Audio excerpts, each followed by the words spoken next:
Want to have waffles for breakfast but don't want to spill batter on your beautiful countertop? Well, this DASH No-Drip Waffle Maker is the perfect solution, costing just $50. Along with anti-spill trenches that if you pour just a little bit too much batter, it's going to turn into beautiful waffle sticks for your enjoyment. Hey everyone, I'm Matthew from ShouldIT, and in today's episode of the ShouldIT Waffle Maker series, we have with us the DASH No-Drip Waffle Maker. In today's episode, we're going to be unboxing it, see what's inside, and then take a look at the design, its ease of use, as well as running it through a very quick test to see how exactly it performs.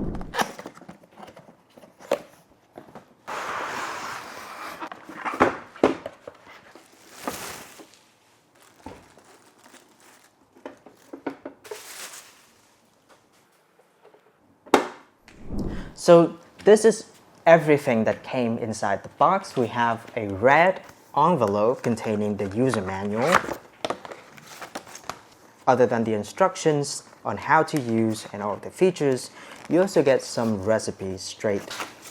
There's some paperwork, and at the top you can see two indicator lights, one for the power and one is the ready light. Waffle plates coated in a layer of non-stick, and the most prominent feature are the big anti-spill trenches. It all looks really high quality, by the way, and quite surprising for something that costs just $50. So now, in order to see just how well this waffle maker performs, let's plug it in. And this is the power cord. It's decently long, and once the power is in, you will find the red indicator light at the top lighting up. When the plates are nice and hot and the ready button is turned on, we're going to pour it in and see just how tasty the waffles that this DASH waffle maker can make really are. Now that the ready light is on, let's lift the lid. The waffle plates are nice and hot. Of course, the waffle plates are coated in a layer of non-stick, but I find that a little bit of oil can help the batter crispen up. Just so that we can test the waffle stick making anti-spill trenches here, I'm going to pour just a little bit more batter than necessary so that it overflows. Shut the lid, and when the green ready button turns on again, that's when we'll have our waffles nice and ready. So it took about 3 minutes 30 seconds for the waffle maker to get ready again. Let's see what we got inside. As you can see, the anti-spill trench works beautifully. There are two big waffle sticks to either side, as well as for very well-formed waffles in the middle. Very nice crackling sound. And they come off as a single piece. No food residue on the plates at all.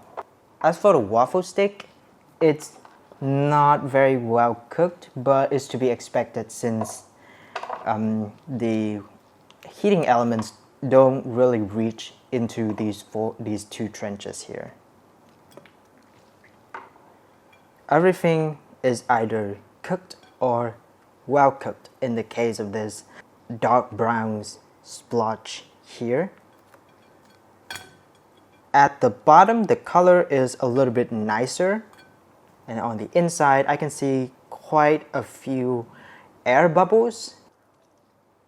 Everything is nice and cooked. I'm very happy with the result. As for the waffle sticks, well, I highly recommend that you don't look forward to these. They are absolutely raw, they're wet, and they're going to need a couple more minutes inside the waffle maker. In terms of waffle quality, I would say that this passes the test. Okay, so that's it for today's unboxing of this DASH No-Drip Waffle Maker. If you like this video, give us a like and subscribe to ShouldIT's channel for future episodes, including one where we will put this waffle maker to the real test in our lab. Thanks for watching. I'm Matthew from ShouldIT, and happy cooking.